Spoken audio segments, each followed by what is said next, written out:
encouraging for me. Her and Jerry.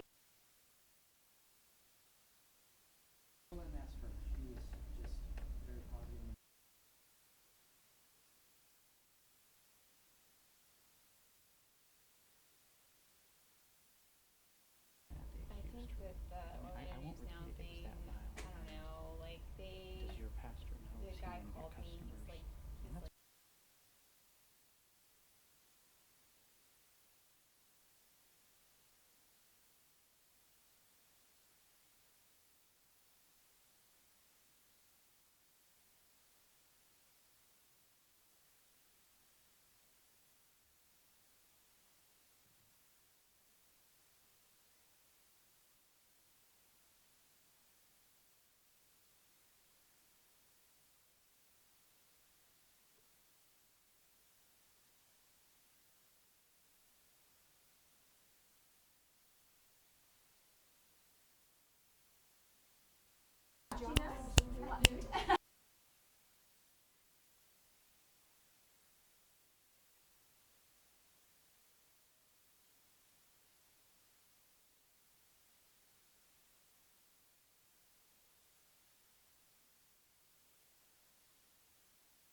Hi, I'm Bethany Rogers, and I'm here for a special edition of Orlando Sentinel's Politics Now.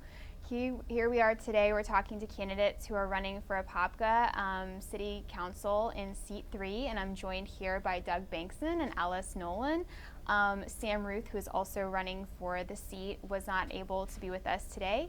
But we just wanted to kick off by hearing a little bit about you guys. So, Doug, if you could just give us an introduction. I will do that. My name is Doug Bankson, and I moved here originally in 1982 with my family.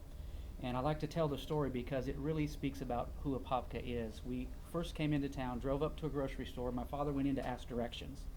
And when he did, he came out and his statement was, "These are the friendliest people I've ever met." And that was that introduction to Apopka. And again, I believe in 2012, Forbes magazine named Apopka the 14th friendliest city in the United States. I think they missed it. We're number one. But the love for the city is really why I'm wanting to serve. I'm a pastor, have been a pastor for 20 years in the city. And again, brings a lot of experience on an executive level, from budgeting to hiring. We have 35 employees now with our school, daycare, but also been very involved in the Chamber of Commerce for several years, been on the board, was the chairman back in 2010, 2011, and we went through some of the real difficult years in our economy. And so just a value for the city, wanting to serve the people, and believing that I have something to give. We all have a responsibility to serve, and I just felt it was my turn. Alice? I'm Alice Nolan. I am sixth generation Apopkan, and I have always involved myself in the city in many different ways. I enjoy volunteering with the kids. That's where I really love to be, is out there with the kids. But I'm also part of the Apopka Women's Club and I do a lot of volunteering through there. And I decided to run because I wanted to bring the community out, try to get people more involved in their communities. As a young child, I grew up in Apopka and learned to love your community and to be involved in it. So I felt that was how you should do this, how the whole community should be involved in constantly doing different things. Okay, great. Alice, I'll send the first question to you. Recent visioning sessions found that residents want more recreation opportunities like a pool, skate park, splash pad, and other amenities. Given fiscal constraints, how would you decide which projects to pursue first?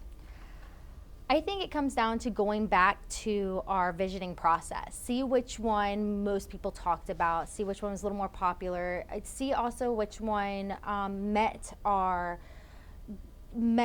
in our budget. It's getting all that little information, and then you kind of guide from there. I know that the kids, a lot of them are wanting a skate park. They've done all this research. They've already told us what we could do, and how we can do it. And they've found locations, and that's great. They've done most of the work for us. So trying to help out with that. I just think that different ones, we just have to look at it and see which way we can afford it and which was most popular. Doug? Actually, the process itself is laying out an order to pursue those things. Obviously, the budgeting constraints is the challenge. And I believe we can really do all of these different things, again, partnering together with the private sector. That's something that I really want to push. As I approach city government, to me, again, the importance of our safety and of our infrastructure, which also includes parks and recreation. Some have thought, well, maybe that just simply meant the roads and sidewalks. These are important things, and following that priority in a general sense. But when it comes to the question that you ask, as far as those priorities, really following the path that the visioning process lays out in a common sense order. Okay. Residents have called for more dining options in Apopka, but attracting these businesses to the city has been a struggle. What would be your plan for bringing more restaurants to Apopka? Well, I think the most important thing is that we need to make sure and have an employment structure to undergird that. As I've researched the different Darden chains, different restaurants that the people are really wanting to bring to the table, most of them, their demographics, they're looking for lunch hour support. If they don't make enough during lunch hour, they can't do business there. And this is one of the reasons we haven't seen them sooner. Not because people have been trying to hold them away. In fact, they've been pursuing that for some years. And so as we really develop that employment structure, as we see the new hospital coming in, that's going to help. It's going to begin to change those numbers. Apopka is very much a bedroom community, and so many people commute here to Orlando and different parts of the city, and that's made it difficult. But I think as we market what we have and as we pursue to bring in different employment opportunities, that's going to help that naturally grow. And so again, marketing and going after those, creating the environment for business to grow, I think is the great way to make it happen. Okay, Alice? I think that with that, you have to have people start eating in town now. We don't have a lot of options, but to have people start eating now in town, or stop eating at like fast food restaurants and start, showing them that, because each one of these restaurants, every time you swipe their card, that zip code pops up and it lets them know, hey, we can make money in that zip code area. So we start there, and it's just training our minds to try to, show them that we need it there. I also think that having our economic developer go out and approach these people and tell them, hey, we want you, and let me show you how many people we have, what we have, and setting that up for them. Okay. Do you think the city should continue its red light camera program? Explain why or why not. I've done a lot of research into this, and there's some difficulties in it. We have problems with the yellow light, the length of the yellow light. That has been a big issue, and while part of the state has length in it, not all of the state has length in theirs. And so I think that needs to be addressed. I think that, the right turn, there's been a lot of issues with that. So overall, I think that taking it out would be best at the moment until we get some things fixed, until we can make it where it's safe to have it. I do believe that we should take it out.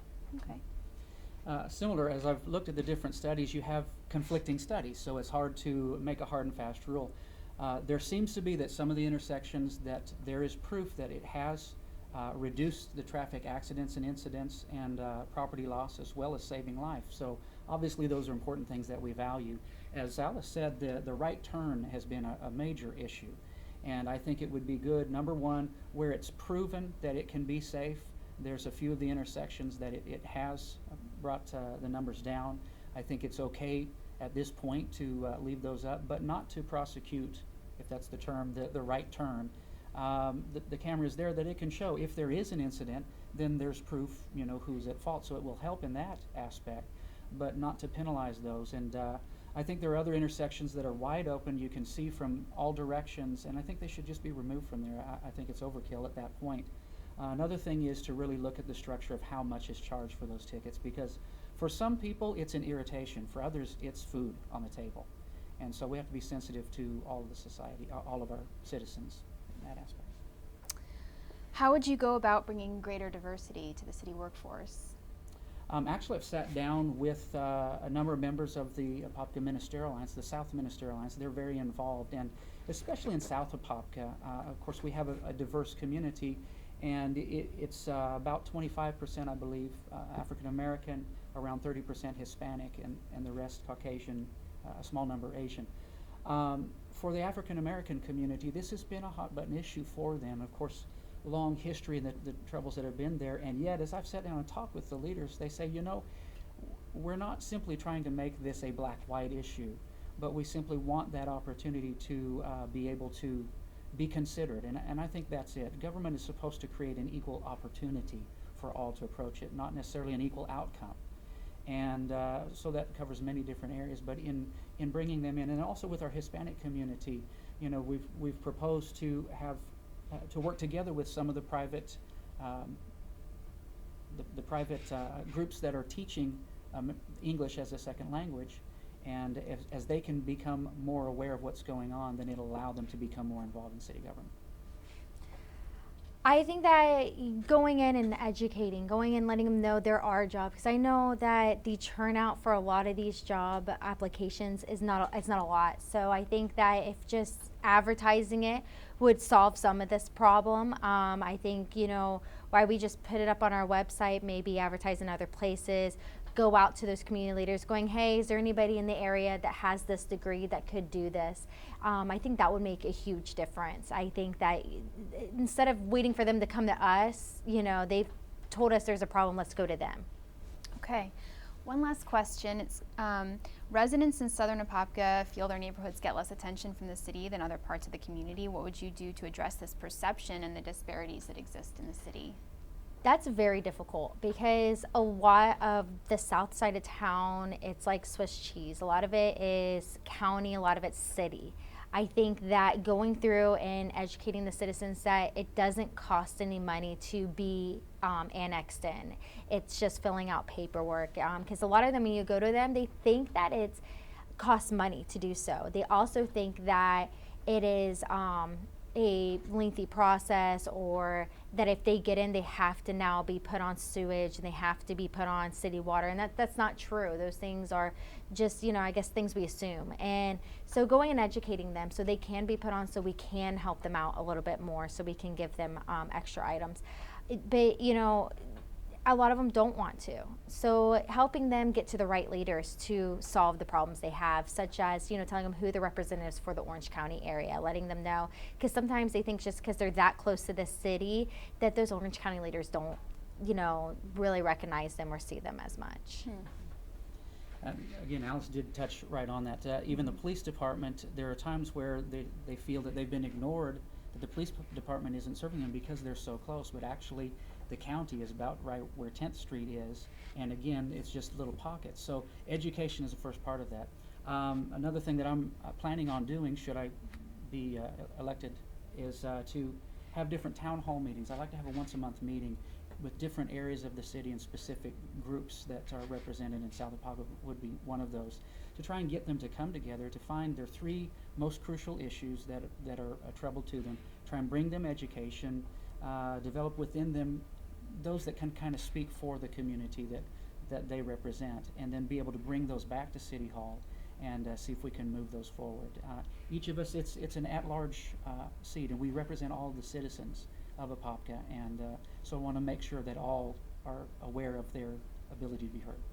Okay, we're just going to wrap up with some concluding remarks. Alice, I'll let you go first. I go out there and vote. Vote Alice Nolan, of course. But go out there, and I'm here for you. Contact me anytime. I'm trying to help out as much as possible, get everybody involved and get everybody into it, and go out there and vote. That's the biggest thing. We need voter turnout. Again, it's been a real pleasure getting to meet the different citizens, going and knocking door to door. That's been the greatest part of this. People say, why would you get involved in politics? It's about the people. It's about serving the people. And so the things that we can do to bring the city together, together we can do more. And so going forward, yes, we need your vote. And vote your conscience. Look at what everybody has to offer and choose the one that you feel best represents you and your heart. And let's move forward together. Okay. Great. Thank you both so much for being here, and thank you for watching. For more information about the upcoming elections, visit orlandosentinel.com.